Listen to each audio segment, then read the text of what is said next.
కానీ వాడెవడో తెలుసా? మన దందాలకు దోపిడీలు కొట్టొస్తున్నవాడు. ఎవడవాడు?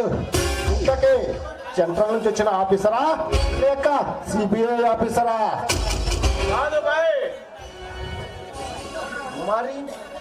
మరి ఇంకా ఎవడో వాడు? బందిపోటు బలరాం అంట బాయ్. బలరామా? బందిపోటు బలరామా? ఎవడా బలరాం? వాడు మామూలుడు కాదు బాయ్. మనిషి రూపంలో ఉన్న సింహం, నరసింహం. దోపిడీ వ్యవస్థ పైన విరుచుకుపడ్డ విప్లవ సింహం. సమాజంపై మనలాంటి దోపిడీ దొంగలపై దండయాత్ర సాగించిన బందిపోటు సింహం బాయ్ వాడు. పలనాటి సింహమా? బందిపోటు సింహమా?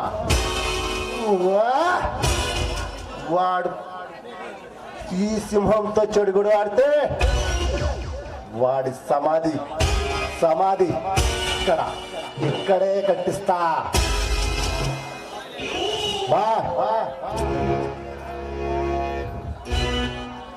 కాదు బాయ్, వాడి కోసం వెళ్ళడం మన వాళ్ళని 25 మందిని పలసి పడిపోయేలా చేసి గోమాలో కొట్టి మిట్టాడేలా చేశాడు వాడు.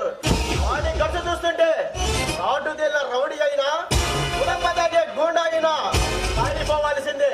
వాడి చేతి దెబ్బతిన్న తెల్ల దొరలైనా తుపకి పట్టుకున్న టక్కరి దొంగలైనా ఆ ఇంట్లో జారిపోవాల్సిందేనే బాయ్. అంతటి పోటుగాడవాడు. అయితే ఆ బలరాం గాడు వాడి బెండు తీసి వాడి గుండు గీసి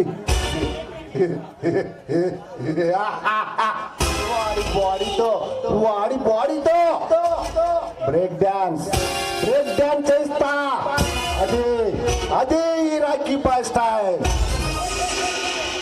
వాడి కోపం, వాడి రోషం, వాడి ఫోర్సం చూస్తుంటే దొర కత్తి కన్నా పొదనైనది. వాడు సావుకే భయం పుట్టించాలా అలనాటి సింహంలా కనిపిస్తాడు వాడు. వాడు పులి అయినా వాడు బెబ్బులి అయినా ఈ రాకీ బాయ్ రణరంగంలోకి దిగితే వాడి బాడీ బంగాళాఖాతంలో కలవాల్సిందే. సింహం వేట మొదలయ్యింది. ఇక వాడు సప్త సముద్రములంతలో ఉన్న వాడిని వేటాడి అమ్మవారికి పలిచిన పోతును నరికినట్టు నరుకుతా. అలా ఉండాలి వాడి సావు. అదే ఈ రాకీ బాయ్ స్టైల్ అంటే అలా ఉండాలి. ఒక్క అవకాశం ఆ సింహం నల్లమల్ల అడవిలో నీరు తాగుతూ నా చింతపల్లిలో చేత తీర్చుకుంటున్నా అందించి నీ కాళ్ళ ముందు పడేస్తాను.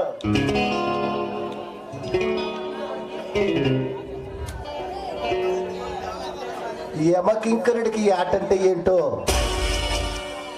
అంత యమకంకరుడి కన్నా వేటాడితే అంతకన్నా ప్రమాదంగా ఉండాలి ఈ రాకీ బాయ్ వేటంటే. మరో సింహం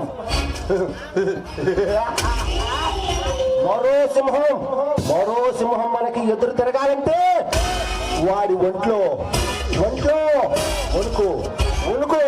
వణుకు పట్టాలి. అలా ఉండాలిరా వాడి సాము. ఈ కోపానికి కారణమైన బందిపోటు సింహాన్ని ఏడాదికొని వస్తా. ఈ గండికోట కనంటే ఏమిటో చండ్రకోట్ల కథ ప్రమాదం అని నిరూపిస్తాను. ఇంతకీ ఆ నజరుగాడు ఎక్కడ? వాడిని అనాథ శరణాలయంలో పిల్లలను తీసుకురామని పంపించి 10 దినాలయ్యింది. ఇంతకీ వాడి అడ్రస్ ఇంకా తెలియలేదు. ఏమయ్యాడు వాడు? వాడు కనపడి 10 రోజులైనది. జాడ కూడా తెలియలేదు బాయ్.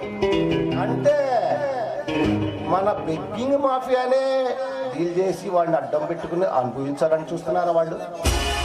ఎవడరా వాడు? అనాథ శరణాన్ని నడిపేది ఒక ఆడది. దాన్ని పట్టుకొని వస్తే అసలు విషయం తెలిసిపోతుంది. అయితే ఆ పిల్ల సంగతి నా తమ్ముడు చూస్తాడు. నువ్వు వెళ్ళి ఆ సింహం సంగతి జూలు ఇప్పి జూలు కోసి బాయ్ ఈ రాఖీ బాయ్ దగ్గర తీసుకురా. సరే బాయ్, వెళ్ళి వస్తాను.